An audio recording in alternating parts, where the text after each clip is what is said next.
Welcome back to another episode of Sports Den Pod. I'm your host, John the Hooker, and you know we got Izzy in the cut. So now we are going to be talking about college basketball. Let's get into it. So, Izzy, what are your overall thoughts so far in this college basketball season? I mean, just the amount of talent that we have in college basketball right now. I mean, this is probably the best freshman class that we've seen in a long, long time. Even the transfers that we're seeing, the high impact transfers, going to bigger schools at Lindenborg, at Michigan, for example. Florida has a lot of transfers. St. John's has a lot of transfers. So, we're seeing how the portal is kind of allowing teams to build, alongside top recruiting classes as well. But just the amount of talent that we have, so many great players, and we're going to get into that in this episode. So I don't want to like name drop yet, but those are my overall thoughts. Like just the amount of talent we have in college basketball is just absurd. Yeah, for sure. I think this amount of talent that we've seen this year is probably the best talent we've seen. I want to say since I want to say 22. Since 22, when it was Paulo and that year with RJ and that run with UNC, I think that's just probably arguably the most talented years of college basketball. And we truly don't even know who won the national championship. Like this is one of the few years where if you look by team, you can't even choose a national you can't even choose a national champion. Heck, even the final four. You might have like Yeah, one or two maybe shoe wins, but when it comes down to it, you're gonna be like, I truly don't know because this will be a very entertaining and a very slippery slope on who will make those runs come March. yeah, Now, for sure. And then the amount of talent, that amount of talent also leads to, like you just said, even better teams. Like there's, in my opinion, you can make a case for 10, 12 teams right now to win a national championship. Usually it's about like four or five that we see like, okay, they're going to win the national championship and then we could get to tier two. I think we got at least 10 to 12 teams that'd be like, hey, they could win a national championship. I wouldn't even be mad if you picked one of them. yeah, for sure. Like that's what makes college basketball so beautiful. Like you gotta think now on the pro level, you can say OKC, and no one will argue about that. Now, Yeah. now in college, if someone says Michigan, they'll be like, hold up, what about Houston? What about Purdue? What about this? What about these other teams? So Yeah. it's very much a even killed of a situation where it's a lot of good teams that are balanced. Not a lot of teams will rely on the three ball. Some rely on getting to the paint, and there's a lot of things that happens that goes on within the game that a lot of teams want to harp on, but moving forward, I think that this college basketball season will be a movie for sure. For sure. Now, for the next topic, which conference is the strongest conference in your opinion? I went back and forth on this. I was between two conferences, but I'll give the edge to the Big Ten. I think the Big Ten's been the best conference. But if I had to rank the Power Four conferences right now, I'd go Big Ten, Big 12, ACC, then SEC. That would probably be how I would rank the Power Four. But the Big Ten, I mean, you got teams like Michigan. Michigan has looked dominant pretty much in every single game that they played. This is a team that's just coming off a Sweet 16 run last year. They lost Danny Wolf to the draft. They bring in Yaxel Lendenborg. They bring in Elliot Cadeau to stabilize the point guard position. Say what you want about Elliot's scoring ability, but the one thing that Michigan struggled with last year was they were a high turnover team. But Elliot Cadeau plays very poised, very calm under pressure. He knows he's a true floor general. He's the perfect college basketball floor general in terms of his playmaking, Mhm. which is what they need. When you have a big man presence like Lindenborg. But then you got other teams as well. I know Purdue. They've been really good. They brought pretty much their entire team back from last year. I mean, they got blown out by Iowa State, but Mhm. this is a Purdue team that's going to be in the mix at the end, in my opinion. Once again, Braden Smith, Fletcher Loyer, Trent Kaufman-Renn, like they're a very very good, versatile all around team. And you got other teams like Michigan State. They hung in with Duke. They almost stole one. Mhm. Against Duke. You got Jeremy Fears. He looks very very good. And you got Illinois as well. Like the Big Ten, they have a lot of depth. Then you got teams like UCLA, Nebraska as well. So I'm looking at the Big Ten right now as the best conference, but I wouldn't be mad if anybody said the Big 12. Yeah, but I think it's between those two. Yeah, for sure. My answer is the Big 12 because I think the Big 12, I think what we know for the Big 12 for all our years living is basketball.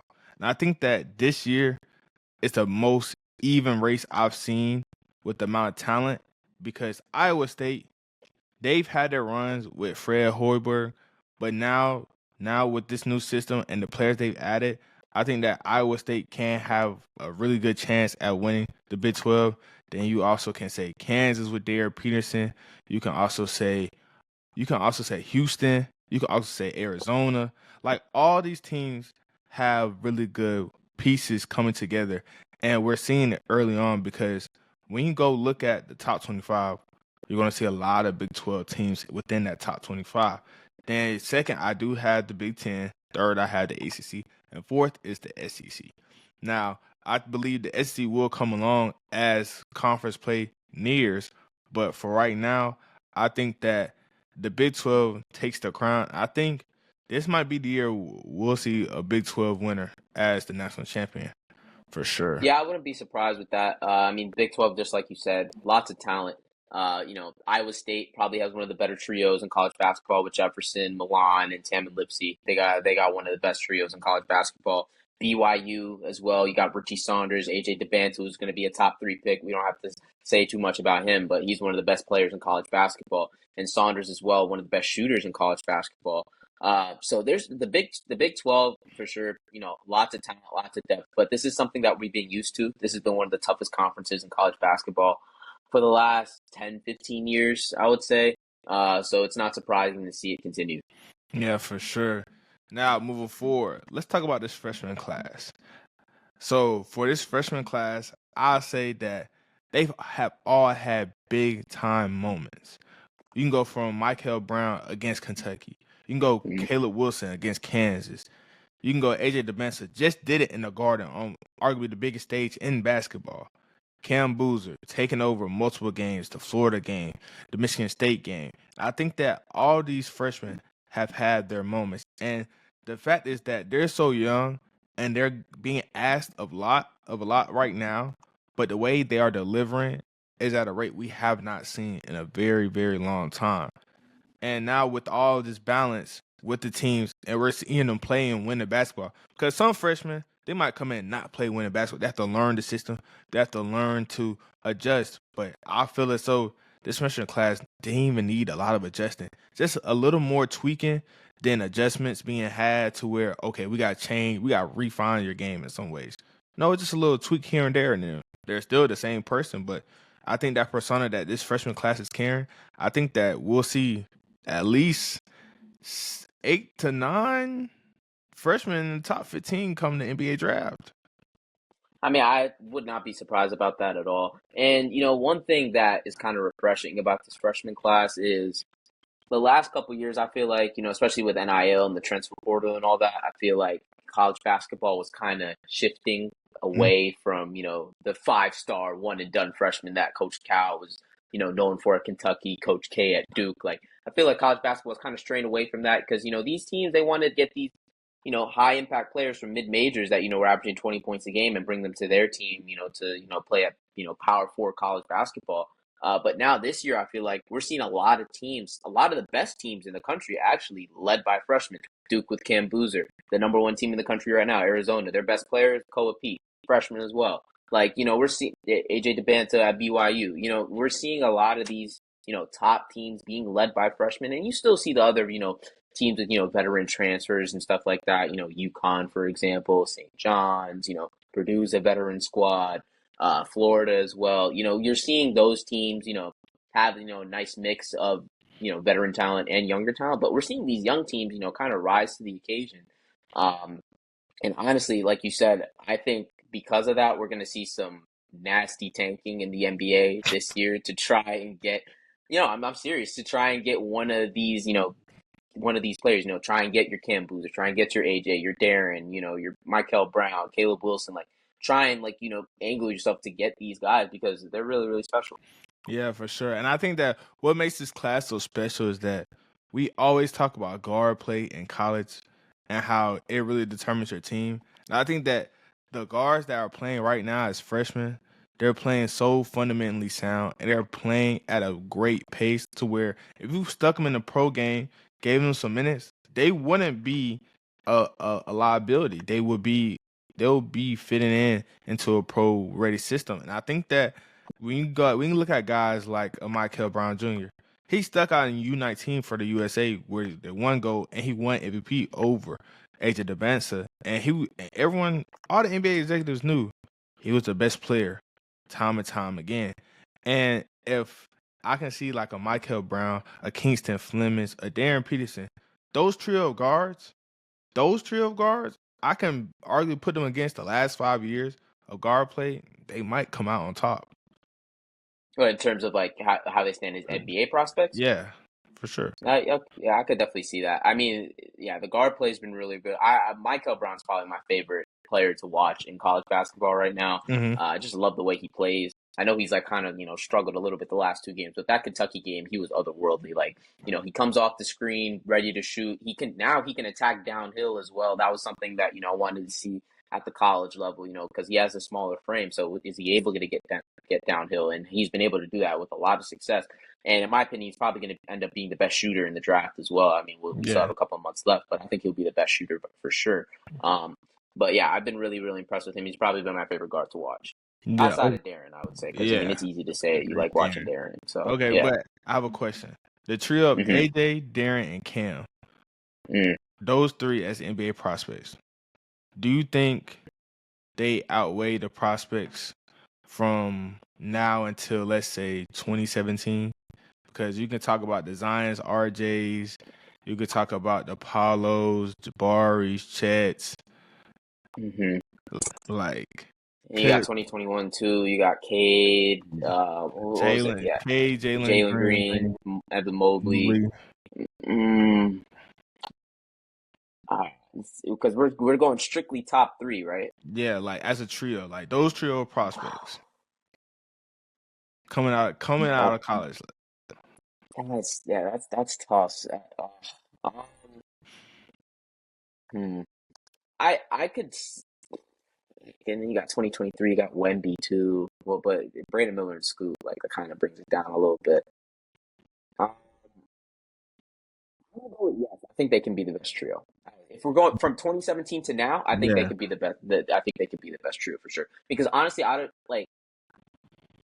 Yeah, out of those three, I don't know if there's a clear one right now. Maybe it'll separate. And I know Darren's been hurt, but when he yeah, plays, he has a case to be the best of the three. AJ has been hooping. Cam Boozer has been dominant. So like, I wouldn't be mad, with anybody, taking one over the other. But I think out of those three, and then something that we've seen from 2017 to now, there's always that clear number one guy. Like yeah, 2021, we knew Cade was the guy. 2023, we knew Wemby was the guy.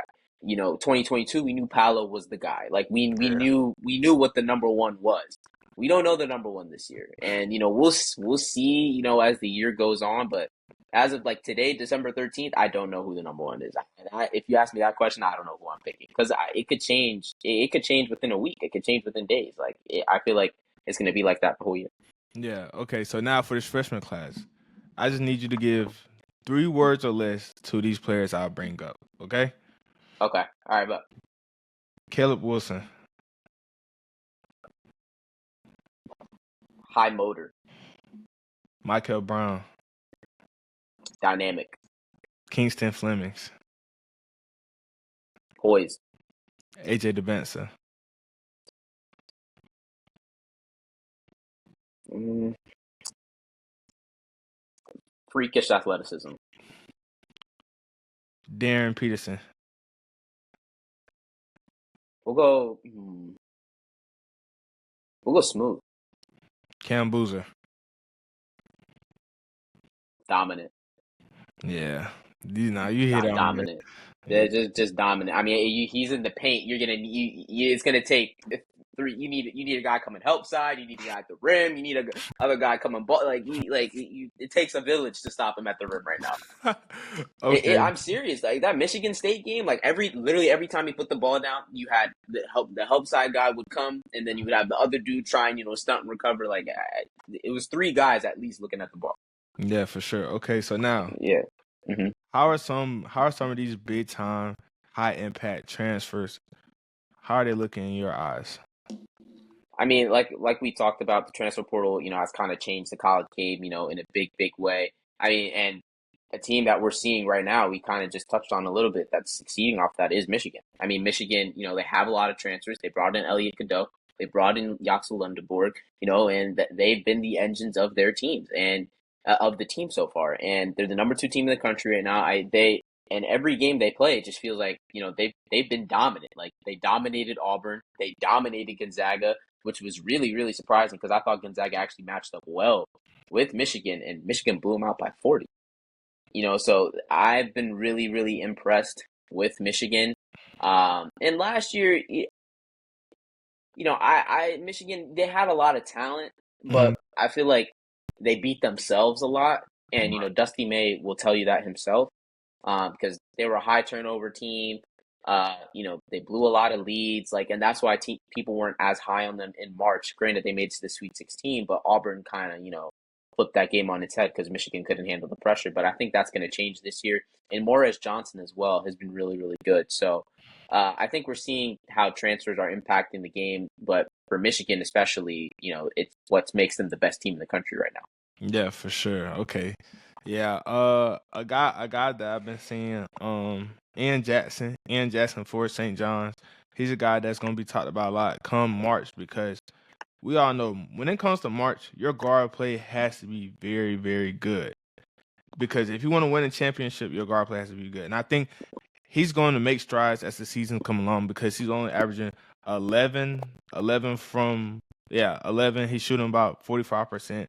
And I think that him coming from UNC to St. John's and now he's being asked to be a combo guard slash a point guard for real because St. John's they need a lead ball handler. Like Rick Pitino already said, he's gonna go in the portal, try to find lead ball handler because there's no Yeah, he position. doesn't want to start a freshman at point guard Yeah, anymore. He doesn't want to do that. he doesn't want to do that, and he already says that there's no positions in basketball really, but There's not. he wants it to be from a guy with a shorter stature.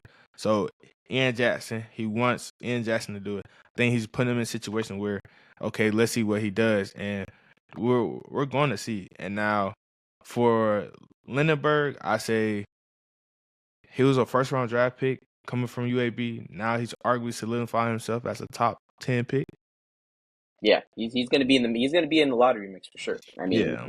yeah. So, and in that same breath with the St. John's team, we don't even have to look that far. Like most of their rotation is transfers. Bryce Hopkins, Dylan Mitchell. I mean, these are 2 guys that have been impacting the game for them as well. St. John's gotten off to a little bit of a slow start. They're 6-3 right now, but Mhm. I think come March we're gonna see this team firing on all cylinders. And last year their downfall was that they couldn't shoot, and this year it's a little better. They're at 33% from the 3-point line right now. Mhm. And I think they have more versatile scorers. Like Bryce Hopkins can get his buckets in different ways.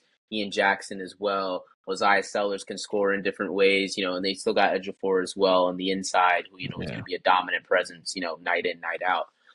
So I think there's more versatility in how they score the ball. The 3-point shooting numbers still may not be like, oh, wow, but we're not going to talk about St. John's as one of the best shooting teams in the country, but Mhm. I feel like they have more ways to score now, whether it's on the perimeter or whether it's on the inside. Versus last year, they just pounded the ball inside, offensive rebounds, get out and run in transition, create turnovers. But Yeah. I think that kind of changed a little bit this year.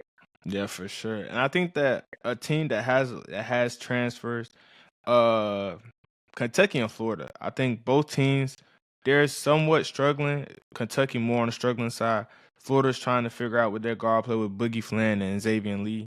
I think that the word for them is patience.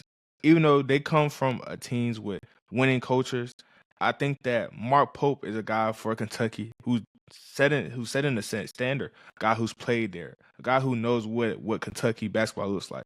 Like we just seen Brandon Garrison. He turned the ball over and allowed a 3-pointer on him. He had a defensive lapse. He didn't play the rest of the game. And when I see that, I say to myself, okay, Mark Pope is making a statement to his team that if you're not going to have that high energy and that high effort, you're not going to be playing, and Kentucky basketball will move forward from you if you continue to do so. Now for Florida, I say Florida, they just came off of winning the championship. Now they returned their front court, their back court left, and now you got 2 high impact transfers with Boogie Flan and Xavier Lee. Boogie Flan has been in SEC. He knows what it takes to win SEC. Xavier Lee on the other side, coming from Ivy League school, it's different. Like let's just be honest, it's different. It's different pace, different physicality that goes It's an on. adjustment for sure. So I Yeah. think that adjustment will come middle of SEC play to where we'll see, oh snap, Xavier Lee's playing good. Like he's playing like a SEC player now. He's not playing like an Ivy League front runner. He's playing like an SEC player. And I think that will come with time. But if both these teams can figure it out, come March, they'll make a sneaky underrated run, in my opinion. Yeah, and the thing with Xavier, that, gives me hope, for him, for him to turn it around is that he's still when it comes to the playmaking and when it comes to, operating, pick and roll and getting his bigs involved and stuff like that, I feel like he's been comfortable in that regard. I think that's translated. His handle looks good as well. I just think he's just not making shots. Like Yeah. he's missing shots he was making at the Ivy League level. Like it's not like I'm watching the games and be like, oh damn, like Xavier's taking a bad shot. Like what is he doing? Like the shots he's taking are good shots, and the IQ is translating and all that. I feel like the pace of the game is fine with him. He's just not hitting right now. I mean, 26% from the field, 20% from 3-point range. He's not going to shoot that for the rest of the season, right? And Florida, they played a tough schedule. They played Duke at Cameron Indoor. Like that's not an easy game. Arizona in the opening game. They just played UConn the other day. Like they've had tough matchups, and Xavier actually looked really good against UConn. He was probably their best guard that day. But I think, like as you said, I think he just needs time to adjust. And the shots will come. He's going to start making shots, and then we're going to be looking at Xavier and be like, wow, okay, they need this guy to repeat as national champions again. Yeah, for sure. Now, who is an underrated player that not a lot of people are talking about right now? Well, there's two guys from me, and well, one of them's from the SEC, one of them's from the Big 12. But we'll start with the Big 12 one first. Richie Saunders, I feel like last year goes from BYU's best player to now, like when they brought in AJ, when they brought in Robert Wright from Baylor, like now everybody was talking about the transfers. Oh my God, BYU, high recruit, da da da. But Richie Saunders came back. Like this guy was their best player last year. He's been probably their best player the last 2 years. Like he's one of the best shooters in the country. He's averaging about 17 a game. He's good to shoot about 38 to 40% from three.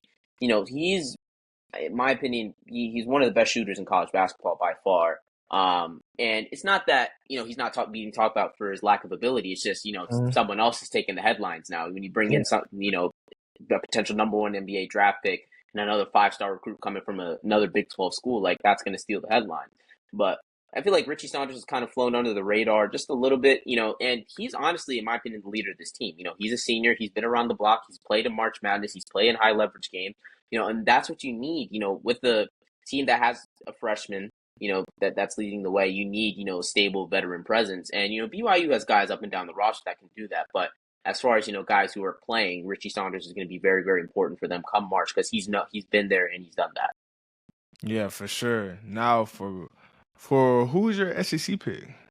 My SEC pick, Tyler Tanner, from Vanderbilt. I think he's been he's been very, very good. And Vanderbilt kind of flown under the radar just a little bit, but they're 9-0 and 15th in the country right now. Like they're playing very good basketball. You know, Tyler Tanner on the year, 16 points per game. Shooting, his efficiency's been great, 57% from the field, 50% from 3-point range. I like the playmaking a lot. I like the way he gets to the basket. His shot looks smooth. Like I really like the way Tyler Tanner plays. And this Vanderbilt team, this is a very good team. You got Duke Miles still. Tyler Nichols really good. You got Devin McLaughlin as well. Like this is a good Vanderbilt team. I think Vanderbilt is one of the more underrated teams in the country, and I think this is a team that we could see make a run come March. Yeah, for sure. It's crazy efficiency out of that. Yeah, Out of that. yeah, Like it's so crazy. yeah.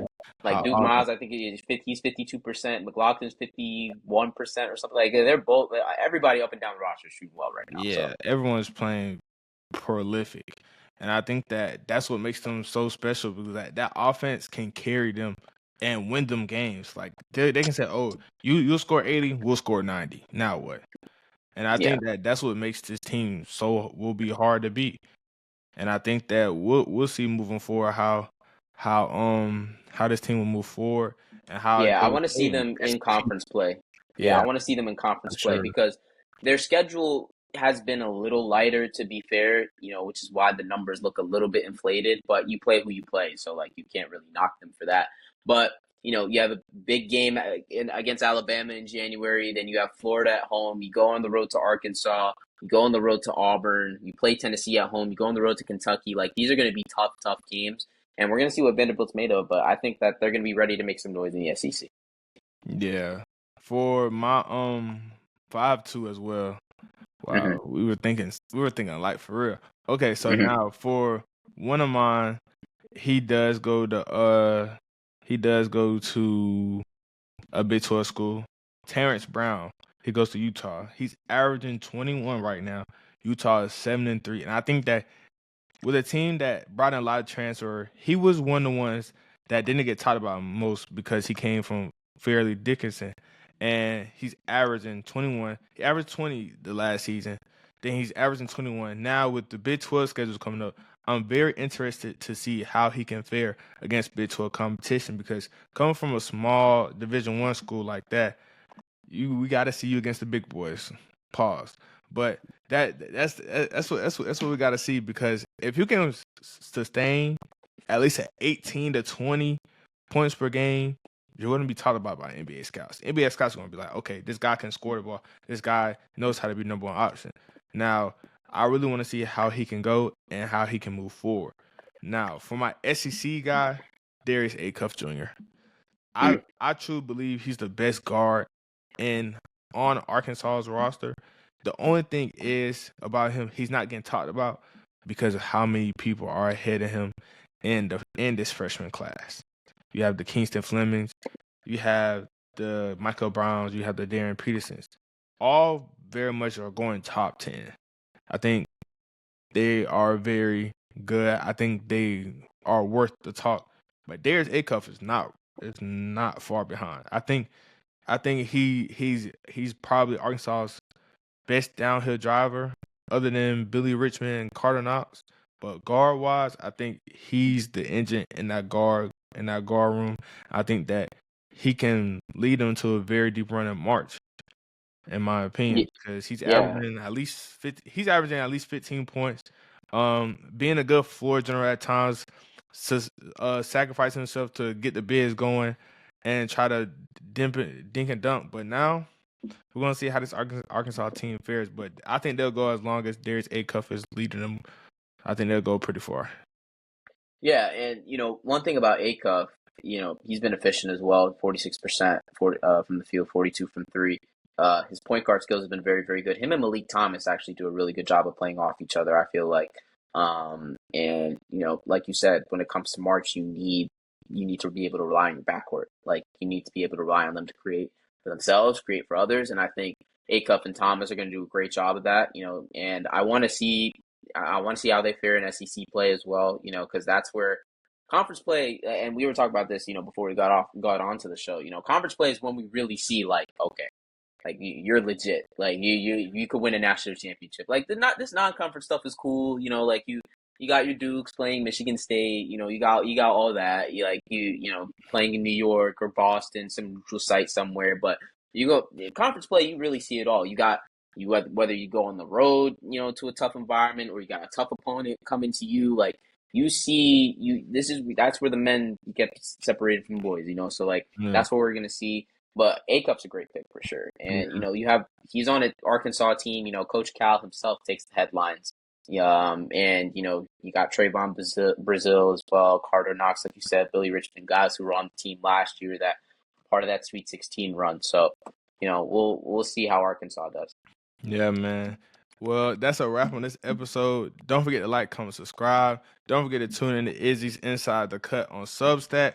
And I'll see you guys later. Peace.